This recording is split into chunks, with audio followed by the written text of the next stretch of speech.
الحمدللہ پاکستان میں ہمارا کوئی دشمن نہیں ہے جنہوں نے دیواریں کالی کی، جنہوں نے سعودی عرب کے پیسے سے پاکستان میں فساد پھیلایا۔ میں تو کہتا ہوں سعودی عرب یہ چھوٹے بے وقوف ہیں، وہ بڑا بے وقوف ہے جی۔ اور اتنا بھی طے ہے جو اہل بیت سے دور ہوتا ہے اس کے پاس عقل نہیں ہوتی، اس کے پاس سمجھ نہیں ہوتی، اس کے پاس شعور نہیں ہوتا۔ مسلسل غلطیوں پر غلطیاں بڑھ رہی ہیں ان کی۔ پاکستان میں انہوں نے اتنی غلطیاں کی ہیں، کتنا کروڑوں اربوں روپیہ پاکستان میں انہوں نے تکفیریت کے لیے لگایا، پاکستان کی دیواروں کو کالا کر دیا۔ بتائیے وہ جو خیر پور کا ایک دہشت گرد جو پلاٹ کے جھگڑے میں مارا گیا اور آج منو مٹی کے نیچے کیڑوں اور مکوڑوں کی غذا بنا ہوا ہے، اس کی دسیوں کلپ موجود ہیں سوشل میڈیا پر۔ وہ کہتا تھا کہ میں جب تک جلوس بند نہیں کرواؤں گا چین سے نہیں بیٹھوں گا، مجلس جب تک بند نہیں کرواؤں گا، ماتم روڈوں اور شاہراہوں سے بند نہیں کرواؤں گا، اس وقت تک میں چین سے نہیں بیٹھوں گا۔ وہ منو مٹی کے نیچے جانوروں کی غذا بنا ہوا ہے اور ہم آج بھی مجلس چوک پر کر رہے ہیں۔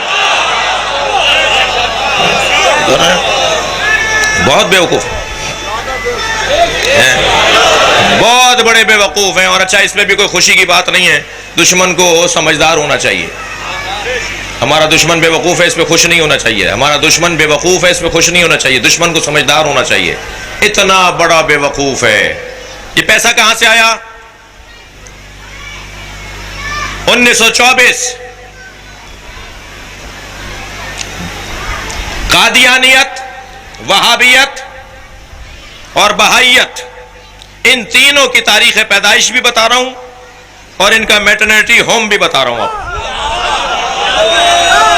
اور کر رہے ہیں، یہ تینوں 1924 کی پیداوار ہے۔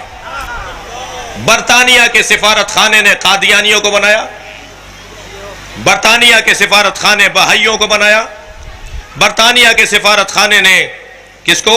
وہابیوں کو بنایا۔ وہابیوں کو بنایا عرب دنیا کے لیے، قادیانیوں کو بنایا بر صغیر کے لیے، بہائیوں کو بنایا فارسی زبان والوں کے لیے، مسلمانوں میں افتراق ڈالنے کے لیے۔ ان کی تاریخ پیدائش ہے 1924۔ بہائی اس وقت کم ہوتے ہوتے 15-20% رہ گئے۔ قادیانیوں کا پاکستان کے اندر وہ کیفیت نہیں رہی، اب یہ زیادہ تر لندن میں اور آسٹریلیا میں اور ان ممالک کے اندر ان کے ادارے ہیں۔ وہابیت اس لیے پھیلی کہ ان کے پاس سعودی عرب کا پیسہ تھا، تیل کا پیسہ تھا، انہوں نے بہت پیسہ خرچ کیا دنیا بھر کے اندر اپنے نظریات کو آگے بڑھانے کے لیے۔ 1924 میں سب سے پہلا جرم ان کا 8 شوال جنت البقیع کا انہدام۔ پھر یہ گئے جنت المعلی مکہ المکرمہ میں، انہوں نے جناب خدیجہ اور جناب ابو طالب کے مزاروں کو گرایا۔ پھر یہ گئے کربلا میں، انہوں نے کربلا پہ چڑھائی کی، میرے مولا امام حسین کے روزے کو انہوں نے متاثر کیا اور 6000 زائرین کو شہید کیا۔ 600 نہیں، 6000 امام حسین کے زائرین کربلا میں 1924 میں آل سعود کی وجہ سے، ان کے کہنے پر، ان کے حکم پر، ان کے لشکر سے شہید ہوئے۔ بر صغیر کے اندر تحریک خلافت کا آغاز ہوا۔ سن لیجئے 2-4 جملے تاریخ کے۔ بر صغیر کے اندر تحریک خلافت کا آغاز ہوا، مولانا محمد علی جوہر، سید محمد دہلوی جی، جناب جارچوی، مولانا جارچوی صاحب، بزرگ علماء شیعہ اور علماء اہل سنت نے تحریک خلافت بنائی۔ وائسرائے سے جا کے لندن میں ملے، سعودی عرب کی شکایت کی، تحریک چلی، لیکن وہاں پیسہ بہت تھا۔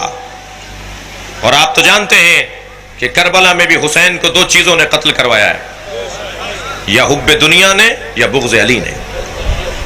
شام والے بغض علی کی بیماری میں مبتلا تھے، کوفے والے حب دنیا کی بیماری میں مبتلا۔ یہ 2 چیزیں حسین قتل کروا دیتی ہیں، یہ 2 چیزیں، حب دنیا، پیسہ، دولت۔ یہ بہت بہت بہت بڑے بڑے جرم کروا دیتا ہے یہ پیسہ۔ لہذا پوری دنیا میں انہوں نے اپنے عقائد کے پرچار کے لیے جو ظلم کیا وہ آپ کے پیش نظر ہے۔ پاکستان کا ISI کا سربراہ جو مرحوم ہو چکا، اس نے ٹی وی پہ کہا، ریکارڈ موجود ہے، کہ یہ جماعت، تکفیری جماعت، یہ ہم نے بنائی تھی۔ انہوں نے کہا ہے کہ ہم نے ایران کے انقلاب کو روکنے کے لیے جماعت بنائی۔ ایران کا انقلاب کیا تھا؟ علی ولی اللہ کی صداؤں کا پھیلنا، اہل بیت کی تعلیمات کی تشریح و تفسیر، اور فرما رہے پیسہ بہت خرچ کیا گیا. لیکن عزیزوں میں عرض کروں کہ ہمارے ہاں پاکستان کے اندر جو تکفیریوں نے کام کیا وہ پیسہ ان کا ضائع گیا. میں جملہ کہہ رہا ہوں، پاکستان میں ہمارا دشمن بے وقوف ہے، جس کی دلیل یہ ہے کہ وہ ہمارے بدن کو مارتا ہے، ہم اس کے نظریے کو مارتے ہیں. خبردار، بدن کا مقابلہ بدن سے کریں گے تو پھر ہم اللہ کی سنت سے ہٹ جائیں گے. اللہ نے کیا رکھا ہے؟ ہاتھیوں کے مقابل ہاتھی نہیں بھیجے. ہم اسلحہ نہیں اٹھائیں گے تمہیں مارنے کے لیے، بے وقوف نہیں ہیں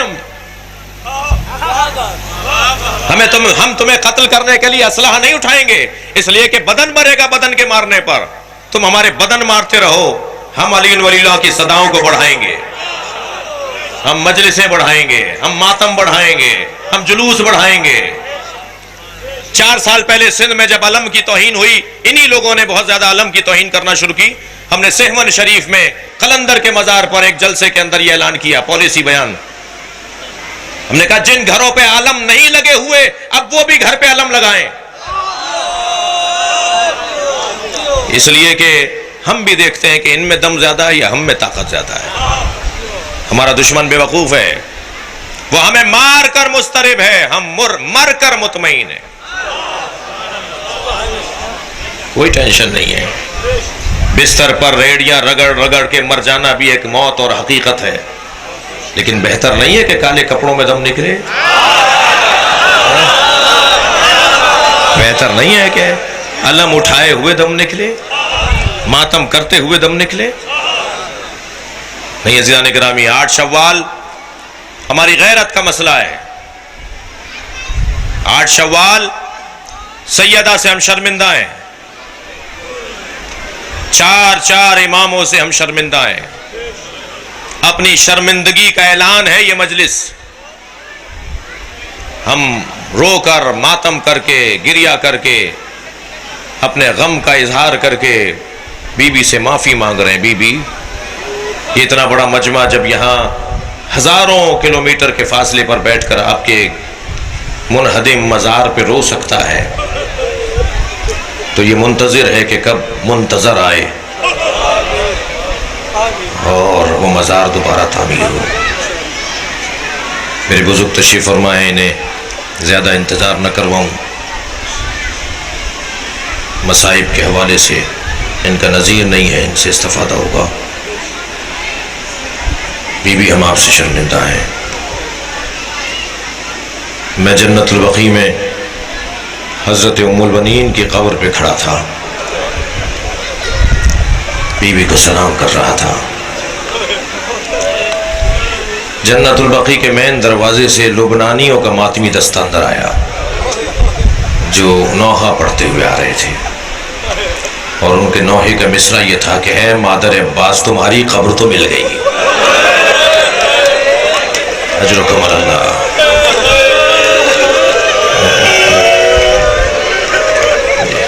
ہمیں مادر حسین کی قبر کا پتہ بتاؤ، فاطمہ زہرا کہاں دفن ہے؟ آج مدینہ منورہ میں بڑی بڑی عمارتوں میں روشنیاں جل ملاتا ہوا مدینہ، لیکن 4 اماموں کی قبروں پہ چراغ نہیں جلتا. میں آپ رونے والوں سے کہوں گا، جب آپ اپنے کبھی کسی عزیز کی قبر پہ چراغ جلائیں نا، تو اس چراغ کے ساتھ ایک اور چراغ بنام امام جعفر صادق جلایا کریں، ایک اور چراغ بنام امام حسن مجتبیٰ جلایا کریں، ایک اور چراغ بنام امام زین العابدین، بنام امام باقر، اور چراغوں میں ایک بڑا چراغ بنام فاطمہ جلایا کریں. یہ مشق اگر ہمارے ہاں جاری رہے تو ایک جذبہ ہے، ایک بی بی سے محبت کا اظہار ہے. مجہولۃ قدرها و مجہولۃ قبرها. سیدہ کی کیفیت یہ ہے کہ آپ کی قدر بھی مجہولہ، آپ کی قبر بھی مجہولہ. کہاں جا کر دیکھیں، کہاں ڈھونڈیں؟ جنت البقیع میں بی بی کو سلام کریں، محراب اور منبر کے درمیان کریں، حجرہ پیغمبر پہ جا کے سلام کریں؟ جی کہاں ہے سیدہ؟ سیدہ کا مزار رہنے نہیں دیا۔ میں جنت البقیع کے دروازے سے نبی کو سلام کر رہا تھا، میں نے کہا یا رسول اللہ میں آپ کی بیٹی کی قبر ڈھونڈ رہا ہوں، مگر سیدہ کی قبر ہمیں نہیں مل رہی۔ ان ظالموں نے اللہ اکبر، آپ رو رہے ہیں، آپ گریہ کر رہے ہیں، ان ظالموں نے ان کے جنازوں کے ساتھ کیا کیا ہے؟ پنجتن کی وجہ سے دنیا بنی ہے نا، یہ تو سنی شیعہ سب کہتے ہیں نا، بے دم یہی تو 5 ہیں مقصود کائنات، خیر النساء حسن و حسین مصطفیٰ علی، یہ 5 کی وجہ سے ہی کائنات بنی ہے نا۔ پنجتن کے جنازوں کے حال سنیں گے آپ؟ نبی کے جنازے میں 11 آدمی ہیں۔ میں کہتا ہوں یہی رونے کو کافی ہے کہ جن کے جنازے پر 11 آدمی ہوں، لاکھوں مسلمان تھے، کہاں گئے؟ جب مولا علی نے نبی کا جنازہ دفنا دیا نا تو امت نے اعتراض کیا کہ اہل بیت نے ہمیں جنازے میں نہیں بلایا۔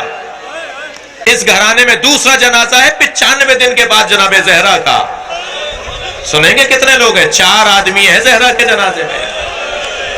میرا اگر کوئی عزیز مر جائے، ہمارا کوئی رشتہ دار مر جائے تو ہمارے عزیز کے جنازے میں ہزاروں لوگ شریک ہوتے ہیں۔ کائنات کا اصلی وجود، نبی کا وجود 11 آدمی ہیں۔ سیدہ کائنات کا اصلی وجود 4 آدمی ہیں۔ امت کا اعتراض ہوا کہ ہمیں جنازے میں اہل بیت نہیں بلاتے۔ اس گھرانے کا تیسرا جنازہ مولا علی کا جنازہ ہے، 2 آدمی ہیں۔ اللہ اکبر، مظلومیت علی تو دیکھیے۔ اہل سنت کہتے ہیں 2 لوگوں نے جنازہ اٹھایا، ایک حسن ایک حسین۔ علی کے جنازے میں تیسرا آدمی نہیں تھا سنیوں کے مطابق، ہمارے بھائیوں کے مطابق۔ یہ تیسرا جنازہ ہے، اعتراض ہوا امت کو نہیں بلایا اہل بیت نے جنازوں میں۔ یہ تیسرا نہیں، یہ چوتھا جنازہ تھا جو پہلی مرتبہ امت کے کاندھوں پہ دیا۔ امام حسن کا جنازہ ہے نا، تیر مار کے جنازہ واپس بھیج دیا۔ تمہیں تو بڑا شوق تھا جنازہ اٹھانے کا، تم نے تیر مار دیے۔ اور 5ویں جنازے کا حال سنیں گے، گھوڑے دوڑا دیے حسین پر۔ بہن پہچان نہیں پائی کہ میرا بھائی ہے۔ جب آئی ہے نا امام حسین کے لاشے پر تو ایک ہی جملہ کا انت اخی زینب، کیا تم ہی زینب کے بھائی حسین ہو؟ میرے مولا کی پسلیاں کمر سے باہر نکل رہی تھی۔ یہ حالت تھی حسین کے بدن کی، لاشے کے چکر کاٹے ہیں جناب زینب نے۔ امام سجاد نے پوچھا پھوپھی اماں کیا دیکھ رہی ہیں؟ فرمان لگی سالم جگہ ڈھونڈ رہی ہوں جہاں بوسہ لے سکوں۔ حسین کے بدن پہ زینب کو سالم جگہ دکھائی نہ دی، کٹی ہوئی رگوں پر لب رکھ دیے، بوسہ لے کے مدینے کی طرف رخ کیا۔ نانا یہ آپ کا حسین ہے؟ آپ نے گریہ کر لیا اور اس کے بعد بیٹھ گئی جناب زینب امام حسین کے برابر میں۔ اتنا روئی کہ امام سجاد کو احساس ہوا کہ کہیں پھوپھی کی روح پرواز نہ کر جائے۔ آگے بڑھ کے کہا پھوپھی اماں انت عالمۃ غیر معلمہ، حوصلہ کیجئے، صبر کیجئے۔ فاطمہ زہرا کے بعد بے کسی ہے ہی ہے، فاطمہ زہرا کے بعد